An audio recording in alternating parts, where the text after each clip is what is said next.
नमस्कार दोस्तों, स्वागत है आपका मेरे चैनल BGWLM।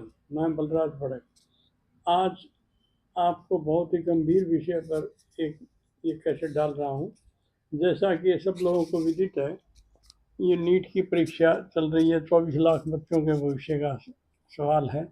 लेकिन इसमें मैंने देखा है कि सभी लोग, सभी पार्टियां ऐसा कर रहे हैं कि जैसे नल, आपकी टंकी का पानी खराब आ रहा है तो वो कहेंगे नल को साफ करो भाई, टंकी साफ करो। ये नहीं कहेंगे कि भाई पानी गंदगी क्यों आ रही है, उसको देखो, नल को, सोर्स को देखिए, उसको, टंकी को देखिए। टंकी को देखने की कोई बात नहीं कर रहा। कोई कह रहे हैं कि नीट की परीक्षा कैंसिल कर दो, इसको कर दो, उसको कर दो। ये सब बातें ठीक है अपनी जगह, लेकिन सोर्स अगर जब तक क्लियर नहीं होएगा तब तक ये धांधलियाँ होती रहेंगी। और ये आर्थिक और बौद्धिक दोनों तरह की लूट तंत्र एक बना हुआ है। उसका में इंटरेस्ट जो है ये लोगों का है इसमें, तो वो इसमें मैं 3-4 सुझाव देना चाहता हूँ।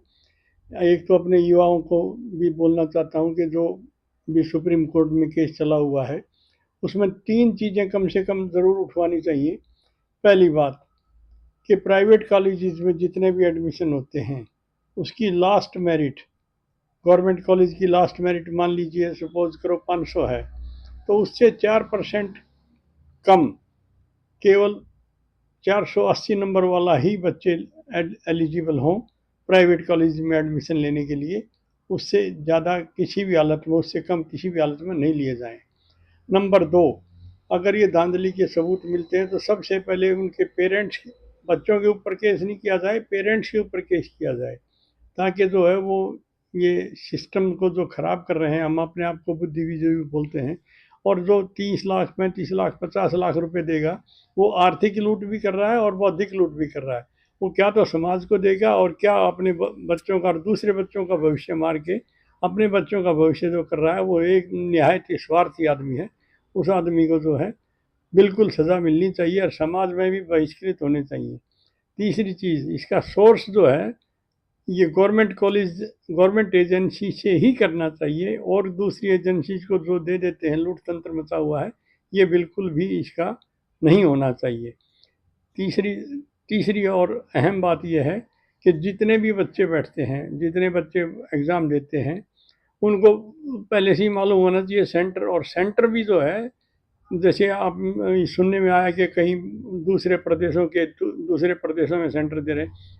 30-40 किलोमीटर से ज़्यादा अगर दूर सेंटर अगर कोई भरता है तो he should be under the suspect list.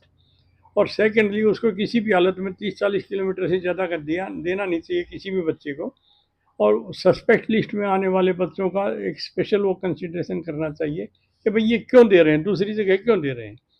चौथी बात, इसमें जो मेरिट्स में जो बच्चे आते हैं, सपोज करो ये 720/720, उनका री एग्ज़ाम एक बार ज़रूर होना चाहिए, क्योंकि 20, 30, 50, 100 बच्चे जो आ रहे हैं, उनका आफ्टर ऑल एकेडमिक करियर क्या है और एकदम से इस पे कैसे आ गए हैं, ये भी अपने को ध्यान में रखना चाहिए। तो यही मेरे 4-5 सुझाव हैं, जो कि अभी डिसीजन सुप्रीम कोर्ट का क्या आता है वो तो बाद की बात है, लेकिन 4 बातें तो कम से कम ये बच्चों को उठानी चाहिए। और बच्चों को क्या, सभी समाज के नागरिकों, ये राजनीतिक दल तो एक दूसरे के ऊपर कीचड़ उछाल के रह जाते हैं। पेपर लीक एक इंडस्ट्री बनी हुई है और सभी सरकारों में है। इसका मतलब ये है कि ये बच्चों के भविष्य का किसी को परवाह नहीं है। एक दूसरे को एक दोषारोपण करके और अपनी जिम्मेवारी से बचना चाहते हैं। और बनती कोशिश ये होना चाहिए कि युवा जितने भी हैं उनको अपने स्व विवेक का इस्तेमाल करना चाहिए। जैसे मैंने बताया कि मैं कहूँ कि भैया ठुट्ठी साफ करो, तो सब लोग यही कहेंगे, यार ये बेवकूफ़ हो गया यार, ठुट्ठी साफ करने से क्या होगा, पानी तो, गंदगी तो उसमें टंकी में आ रही है। तो ये समझ में किसी को नहीं आ रही कि भाई टंकी साफ करिए। सोर्स जो है, ये जो बच्चे कैसे डॉक्टर बनेंगे उसकी सोर्स क्या होता है, वो आदमी को देखना चाहिए कि भाई क्या सोर्स से आ रहे हैं वो।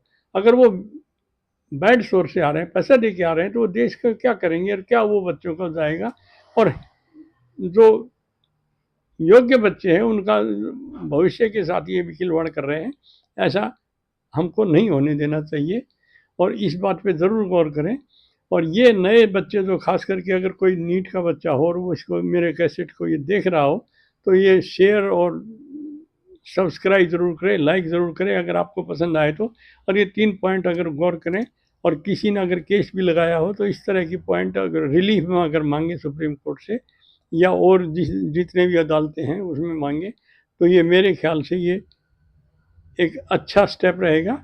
और दूसरा भी कि अगर कोई सुझाव हो तो वो भी दिए जा सकते हैं, क्योंकि अभी 11 तारीख कोई बहुत दूर नहीं है, तो ये अर्ली उसमें करना पड़ेगा और करना चाहिए।